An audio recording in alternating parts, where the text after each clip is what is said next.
जय माता दी। स्वागत है आप सभी का मेरे भक्ति भावना यूट्यूब चैनल पर। आज मैं आपको शुभ योगों के बारे में जानकारी दूंगा।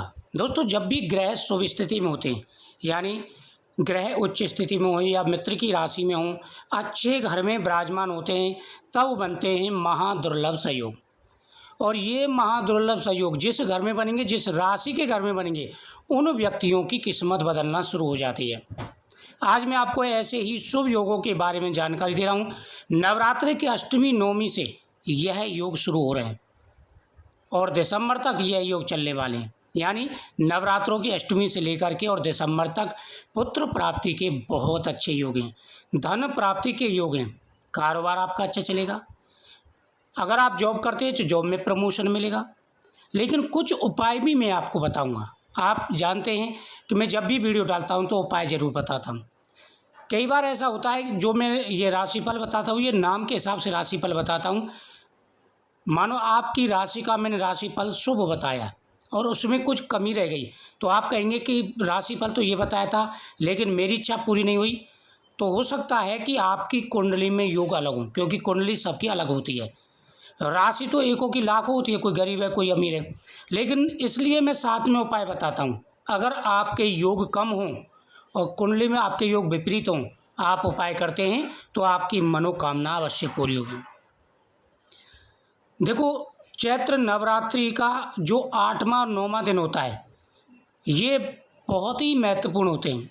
हम नवरात्रि के 9 दिन माता की पूजा करते हैं, माता के 9 स्वरूपों की आराधना करते हैं और अष्टमी और नवमी को हम कंच के बैठाते हैं, जिससे नवरात्रि का पूर्ण फल हमें प्राप्त हो। हमने व्रत रखे हैं या प्रतिदिन माता की पूजा की है, तो अष्टमी और नवमी को जब हम कंच के बैठाते हैं, उस समय माता हमें आशीर्वाद देती हैं और पूरे नवरात्रि का फल हमें प्राप्त होता है। आप अष्टमी और नवमी की पूजा करें और कंच के बैठाएं, कंचकों के पैर धोएं, उनका आशीर्वाद लें और साथ ही कुछ बातों का ध्यान रखें। जैसे कंचकों को अगर आप पैसा दे रहे हैं तो आप इस चीज़ का ध्यान रखें, उनसे साफ मना कर दें कि कोई भी तामसिक चीज़ उन पैसों से ना खाएं उनके घर वाले।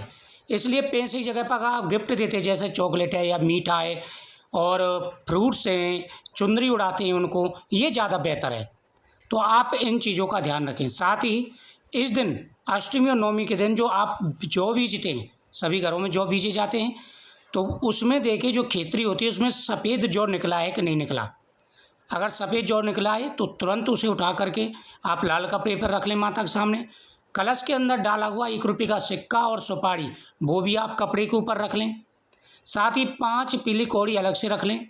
माता के सामने केले का फल और नारियल आप समर्पित करें। माता के सामने बैठ करके सर्व मंगल मांगल्ये शिवे सर्वार्थ साधके शरण्ये त्र्यंबके गौरी नारायणी नमस्तुते सर्व बाधा विनिमुक्तो धन्य धान्यम सुतान्वती मनुष्यो मृत प्रसादन भविष्यति न संशय। कोई भी एक मंत्र जपना प्रारंभ कर दीजिए, अपनी इच्छा बोल करके, अपना नाम बोले, अपना गोत्र बोले, अपनी इच्छा बोले, आपकी प्रत्येक मनोकामना पूरी होगी। पुत्र की इच्छा है तो नारियल और केले का प्रसाद जरूर खाएं। धन प्राप्ति के लिए जो सामग्री आपने लाल कपड़े रखी है वो उठा करके आप अपनी तिजोरी में, गले में जरूर रखें। नियमित रूप से आप नियम बना लीजिए प्रतिदिन। जैसे सुबह आप प्रतिदिन भगवान शिव के सामने जाइए, जहाँ पर शिवलिंग है वहाँ पर आपको जाना है, शिव मंदिर, और तांबे के लोटे में जल भर के ले जाना अपने घर से। आपकी कोई इच्छा पूरी नहीं हो पा रही है तो 40 दिन का ये नियम बना लीजिए। पहले मैं आपको उपाय बता रहा हूँ, ये ध्यान से आपको सुनने ही और ये उपाय आपको करने भी। जब नवरात्रि निकल जाए उसके बाद में शिव जी का ये उपाय प्रारंभ कर देना है। तांबे का लोटा लेना है, उसमें आपको जल भरना है। पहले सूर्यदेव को अर्घ देना है स्नान के बाद में। फिर उस लोटे में जल भरेंगे, उसमें 2 बूंद गंगा जल डालेंगे, हरी दुर्वा उसमें डालनी है और भगवान शिव के सामने जाना है। ओम नमः शिवाय मंत्र का जाप करते हुए या तत्पुरुषाय विद्महे महादेवाय में तन्नो रुद्र प्रचोदयात् मंत्र का जाप करते हुए 40 दिन भगवान शिव को स्नान का आपको नियम बना लेना है। 108 दिन का या 40 दिन का प्रतिदिन स्नान कराना है। स्नान कराने के बाद में 5 गेहूं के दाने, 5 चावल के दाने और 1 पुष्प भगवान शिव को समर्पित कर देना है। भगवान के सामने दीपक जलाना है और अपनी इच्छा बोले हैं। साथ ही जिन महिलाओं को पुत्र की कामना है वह शिवलिंग से चावल उठा करके सुबह के समय खाली पेट जरूर खाएं, इससे आपकी मनोकामना पूरी होगी। अगला उपाय है पीपल वृक्ष के नीचे दीपक जला करके परिक्रमा करनी। पीपल वृक्ष काफ़ी मंदिरों में बट और पीपल एक साथ होते हैं, अगर ये एक साथ हों तो वो तो बहुत ही अच्छा है, नहीं तो खाली आप पीपल वृक्ष के नीचे दीपक जला के 7 परिक्रमा करें। प्रतिदिन का आपको ये नियम बना लेना है। रविवार के दिन पीपल को स्पर्श नहीं करना है, सिर्फ दीपक जलाएं। बाकी दिन आप स्पर्श भी कर सकते हैं पीपल को, जैसे माथा टेकना चाहें, आपको परिक्रमा करनी है। गौ माता की पूजा, तीसरा है गौ माता की पूजा का नियम बना लेना है। आप ऑफिस जाते हैं, चाहे अपने जॉब पे जाते हैं या अपने बिजनेस बनाए हुए दफ्तर जाते हैं, तो आपको क्या करना है, गौ माता को घर से ही एक रोटी पर गुड़ रख करके ले जाइए और गौ माता को खिलाते हुए जाना है, दोनों हाथों पर वो रख करके, और गौ माता की जो जिब्या होती है वो आपके हाथों को स्पर्श करे, ऐसे आपको खिलाना है। फिर देखना कितनी जल्दी आपको लाभ मिलेगा। अब मैं आपको भाग्यशाली राशियों के बारे में जानकारी दूंगा, कौन कौन सी राशियाँ हैं जो बहुत ही ज़्यादा भाग्यशाली रहने वाली हैं आपके दिसंबर तक। सबसे पहली है मेष राशि। दोस्तों मेष राशि का योग बहुत ही अच्छा है। मेष राशि के इस समय योग इतने अच्छे बने हुए हैं कि सूर्य और गुरु देवगुरु बृहस्पति, सूर्य और देवगुरु बृहस्पति एक साथ जिस राशि में हों, सिर्फ ये देखना है कि गुरु या सूर्य की नीच राशि ना हो, वो मित्र राशि हो या स्वय राशि हो, किस्मत बदलने से कोई नहीं रोक सकता। इतने अच्छे योग बने हुए हैं। पुत्र का योग है, धन का योग है, कारोबार में आपको तरक्की मिलेगी। दूसरी जो राशि है वह है वृषभ राशि, जिसका योग शुरू होने वाला है अगले महीने से और पूरे साल रहेगा।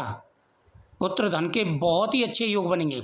महाकाल भोलेनाथ आपकी हर मनोकामना पूरी करेंगे। तीसरी जो राशि है वो रहेगी कर्क राशि। कर्क राशि बहुत ही भाग्यशाली रहने वाली है। कर्क राशि वालों का योग बहुत ही अच्छा बनेगा, क्योंकि आप देखेंगे वृषभ राशि में अगले महीने से देवगुरु बृहस्पति आ रहे हैं, फिर सूर्य आ जाएंगे। तो देवगुरु बृहस्पति और सूर्य जब वृषभ राशि में आएंगे तो वृषभ राशि वालों की किस्मत बदल जाएगी और उसका प्रभाव कर्क राशि पर पड़ेगा। इस समय भी कर्क राशि पर योग चल रहा है, तो पुत्र धन का बहुत ही अच्छा योग बन चुका है। आप निश्चिंत रहिए, आपकी मनोकामना पूरी होगी और इन्वेस्ट भी करते हैं तो भी आपको प्रॉफिट मिलेगा। पहली मेष राशि होगी, दूसरी वृषभ राशि होगी, तीसरी कर्क राशि होगी, चौथी सिंह राशि। बहुत ही अच्छा योग बना हुआ है। पांचवी जो राशि है वह कन्या राशि, छठवीं जो राशि है वह वृश्चिक राशि, सातवीं है धनु राशि, आठवीं है मकर राशि और नौवीं है कुंभ राशि। तो ये 9 ऐसी राशियां हैं बेहद ही ज़्यादा भाग्यशाली रहने वाली हैं दिसंबर तक, जिनका योग बहुत ही अच्छा है। मुझे उम्मीद है आपको ये जानकारी बहुत ही अच्छी लगी होगी। वीडियो को शेयर करें, चैनल को सब्सक्राइब करें और दोस्तों अगर आपको किसी भी प्रकार की कोई परेशानी है तो कमेंट में मैसेज जरूर करिएगा, उसके ऊपर आपको वीडियो जरूर प्राप्त होगी। उपाय बताऊंगा, साथ ही आपके राशिफल के बारे में जानकारी भी प्राप्त होगी। तो आप इन उपायों को करें, अवश्य ही आपकी मनोकामना पूरी होगी। जय महाकाल।